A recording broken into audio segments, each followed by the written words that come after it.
கீசுகீசு என்றெங்கும் ஆனைச்சாத்தன் கலந்து பேசின பேச்சரவம் கேட்டிலையோ? பேய் பெண்ணே, காசும் பிறப்பும் கலகலப்பக் கைபேர்த்து வாச நறுங்குழல் ஆய்ச்சியர் மத்தினால் ஓசைப்படுத்த தயிர் அரவம் கேட்டிலையோ? நாயகப் பெண்பிள்ளாய், நாராயணன் மூர்த்தி, கேசவனைப் பாடவும் நீ கேட்டே கிடத்தியோ? தேசம் உடையாய், திருவேலோர் எம்பாவாய். பொருள்: அறிவில்லாதவளே, ஆனைச்சாத்தன் என்றழைக்கப்படும் வலியன் குருவிகள் கீச்சிடும் குரலும் அவை தங்கள் துணையுடன் பேசும் ஒலியும் உனக்குக் கேட்கவில்லையா?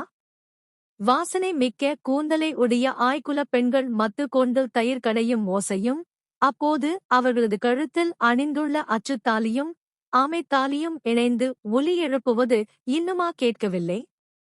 எல்லோருக்கும் தலைமையேற்று அழைத்துச் செல்வதாகச் சொன்ன பெண்ணே, நாங்கள் நாராயணான கேசவனை புகழ்ந்து பாடுவது உன் காதில் கேட்டும் உறங்கும் மர்மம் என்ன?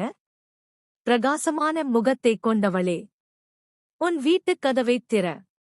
விளக்கம்: பெருமாளுக்கு பல திருநாமங்கள் உண்டு. இதில் கேசவா என்ற திருநாமத்தை 7 முறை சொல்லிவிட்டு அன்றாட பணிகளுக்கு கிளம்பினால் அன்றைய பணிகள் தங்கு தடையின்றி முடியும் என்பது நம்பிக்கை. கேசவன் என்ற சொல்லுக்கே தடைகளை நீக்குபவன் என்றுதான் பொருள்.